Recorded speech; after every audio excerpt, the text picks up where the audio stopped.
Well, hello everyone. Welcome back to the Bardactor channel. Thanks, and ever thanks for stopping on by. I am Bardactor, and today I have with me TheEuphoricRager.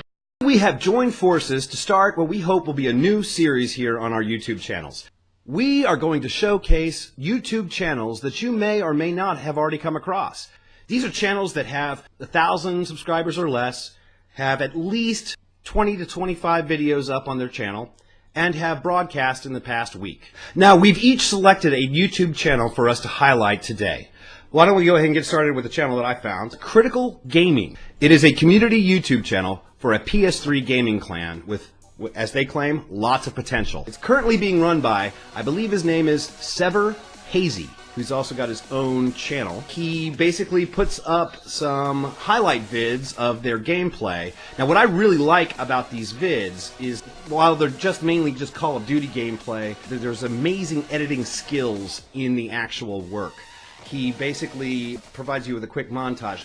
So if you're looking for gameplay or a full walkthrough of Call of Duty, this is probably not the channel for you, but if you want to watch some really cool video art of video gameplay, this is the channel that I think you might want to check out. Yeah, well, there's a lot of these channels on YouTube. They're called trick-shotting clans. And are you aware of trick-shotting in Call of Duty, that whole community? Actually, I must admit, I would probably be the guy that would get pwned in 5 seconds on Call of Duty. So I have utmost respect for Call of Duty players, but I will never go near the game just because I don't want to cry. It's the truth. I've broken many controllers over the game. That's why I don't play anymore. But there is a huge community for trick shotting. That's where you see him jump off in 360, no scope. And it's pretty impressive. I've tried it and it's impossible. I don't know how they have that accuracy. I have to say that I love the selection of the music, and I've actually watched a lot of videos from the beginning of the channel uploads to today, and I've noticed that his text has gotten a lot better. His intro has changed as well. Yes. Which I actually like too. I'd actually like to hear some more. I would actually like to get some snippets of gameplay. If they've got any audio back and forth, I'd love to hear him play with, you know, some sound sampling of actual voice interaction. Yeah. That would be kind of cool. Well, yes, at the end of some of videos I noticed there is some voice, but that's only in the last 30 seconds, I guess, as an outro. But yeah, that would be cool, like a behind the scenes, like him trying to get the perfect shot, because usually what they try to do, there's a final kill cam, and the person who gets the last kill for the game, when time runs out, it replays to everyone.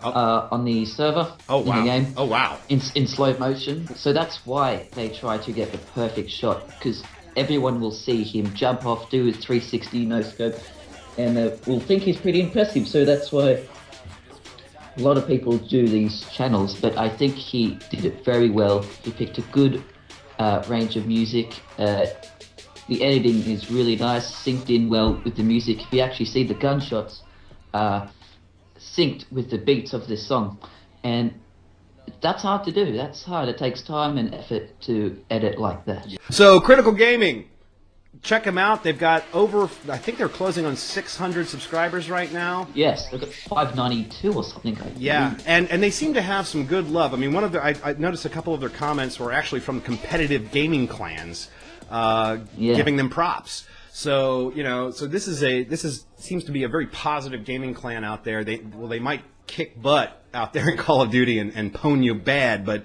at least they seem to have a sense of honor about it. That is surprising for the Call of Duty community, because most of the community consists of 12-year-old kids who just fight and banter over each other. So to see love coming from other players is quite heartwarming. Yes, I must admit. It warms my heart. It warms my heart. Now, if they could only go over to World of Warcraft, then I'd feel safe to go back there again. So on to our next channel. This is a channel that you've chosen, Euphoric. Yes. The reason I chose Bert McCert, is because Bert actually played Taco Simulator, which of course I made because I'm awesome, and his commentary just was awesome. He made me urinate my pants. I had to change pants, but it was just awesome, and I subscribed immediately after like 30 seconds because I knew he was going places. Yeah, I have to agree completely with you. I mean, he's got a wide range of styles. His current one is the Steam Summer Sale. Yeah. At first, I mean, what's so awesome is it's amazing. Taking your glasses off changes what you look like. Really? Yeah. I thought it was another actor until it dawned on me it was him doing the scene with himself. The thing is, he dubbed his voice over. If you look carefully, you notice it isn't actually the audio from the camera. You can tell he's recorded the video, muted it, then dubbed the voice over, and it syncs perfectly. Any of your videos, don't use that weird song you use. Try some dubstep. The kids love it. I think is really cool. Yeah, yeah. Another thing is that I love about him is the gameplay. I have to agree with you. You know, he's hysterical. He's unique. His fight with Mike Tyson literally, truly had me just cracking up and falling off my stool.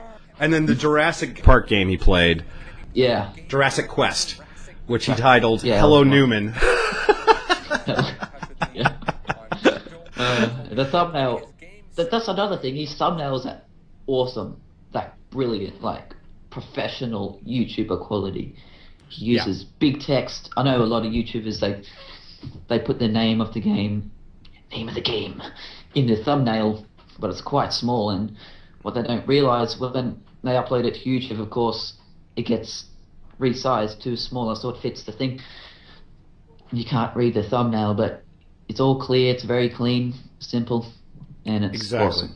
Yeah, I completely agree. His channel art, if you looked at his channel art, you'd think he'd have a lot more subscribers than 200. I think he just passed 200 subscribers. This is a guy that I think is a personality that should be shooting like a rocket forward. He's got remarkable commentary. His Hello Newman episode, he starts off the first 2.5 minutes. He's still trying to get the controls down, and he keeps messing up.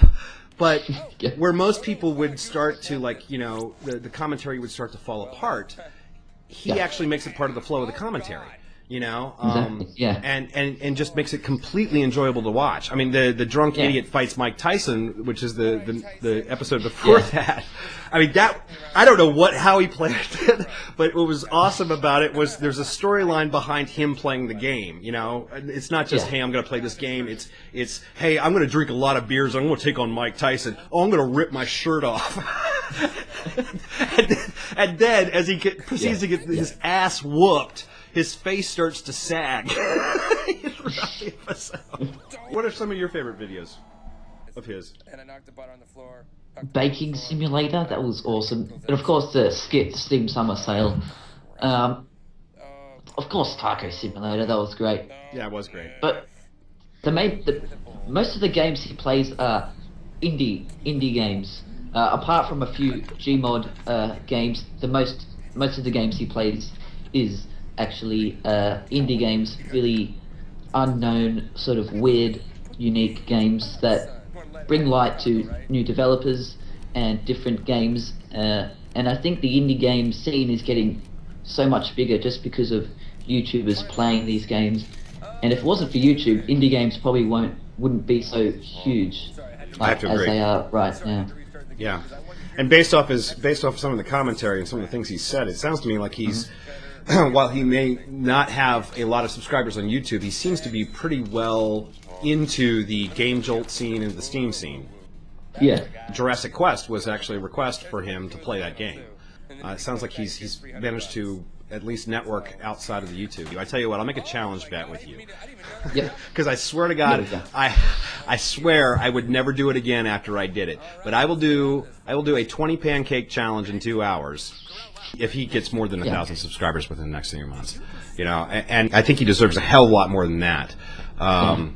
You know, and it's kind of I'm not gonna lie, it's kind of, you know, we're all on YouTube for our egos. You know. Yes. It's when you can step aside from your ego and go, dude, this guy deserves to be a personality. Exactly. Yeah. And that's a big compliment. What are the things though that you think that he needs some direction that he could probably work towards? It was hard for me to pick some sort of cons on his channel, but one of the main things is his face cam. It takes up a good nearly quarter of the screen, and it covers up some of the elements of the game, whether it be some GUI, a score. But if you were to resize that and reposition it, depending on what game he's playing, I think that would people would enjoy it a lot more. Yeah, yeah. I mean, the one place that it came out for me was when he was playing Ghost School, and he brought up the timer, but his webcam was covering the timer. No, it was perfectly fine in the sense that, yes, he mentions there's a timer. I believe that there's a timer. So, and his fear of timers, I related to it, so I was willing to go right along with it. I hate timers. By the way, I am very glad you did not put a timer on Santaplier. I was very close to putting one on. You're lucky. You are so lucky. Gosh, you did not, because if you had, I would have lost. I would never have gotten to the end of the game. I was playing it, and I'm like, should I add a timer? So I was testing it. I was trying to finish the game to see if it was finishable, because I do that with all my games. And I'm like, wow, this is taking forever. The controls are just an abortion. Let's actually review the game for a second. What I loved about the game, I mean, when Markiplier played it, he raged. He raged for a bit. Then he got to the end and he apologized and he threw you some major love, which was well deserved. And then I was reading some of the comments on the raging, and my attitude is a game like that is perfect because it comes off with a simple objective, but it's not an easy thing to do. That's a good game. Something that you can easily identify in terms of this is the thing I have to get done, and I have a challenge I have to overcome to do it. So, dude, I thought Santaplier was, in terms of a nice small little indie game, I thought it was a great game, dude. I was at my awesome job. I love to bits. I just love it. I love my job. Can you detect the sarcasm here? Just a little bit. Thank God we're not texting back and forth, otherwise I couldn't. Most of the time I just think of videos I could do, games I could start, and I just instantly thought, for some reason, of a first-person Happy Wheels-based Markiplier game, and I had it all thought out what I could do with it. I went home and made the game that night. I finished it within 10 hours. Wow. And that is how I do most of my games. If I spend more than a week on a game, I'll dump it. If I can finish a game within a week or a few days, I'll finish it and upload it. But if it surpasses a week and I struggle for stuff to add, I'll just get rid of it. Right. I'll lose motivation. That's what I think is awesome about, the indie games, especially on Game Jolt. I mean, there's a lot that, okay. Yeah, it was great. You keep going. Yeah. But there's also a lot out there that's truly awesome, and I think the truly awesome ones are the ones that are simplistic. When I mean simplistic, the concept is easy to grab. It's easy to understand what you have to do right off the bat, and then challenges you to accomplish that. So you got my vote up, dude. And I did rage, by the way. On my video, I raged. I just edited a lot of that raging out, just because there was, there was 20 packages I had to pick up. Well, that's all the time we have for today. If you really liked the highlights you saw today and you'd like to see more, maybe there's a channel out there that you feel really deserves to be highlighted, please feel free to contact Euphoric or myself. We'll be happy to check out the channel for you and put it on another episode. If you don't like it, well, guess what? We're going to do more. Do that. Exactly. So, Euphoric, thanks so much, man, for spending the time with me today. This was a lot of fun. No problem. I love doing it. So until next time, thanks, and ever thanks for stopping on by. I am Bardactor, and I am the TheEuphoricRager. I rage, and it's euphoric. Thus the name TheEuphoricRager begun. And the rest is silence. Take care.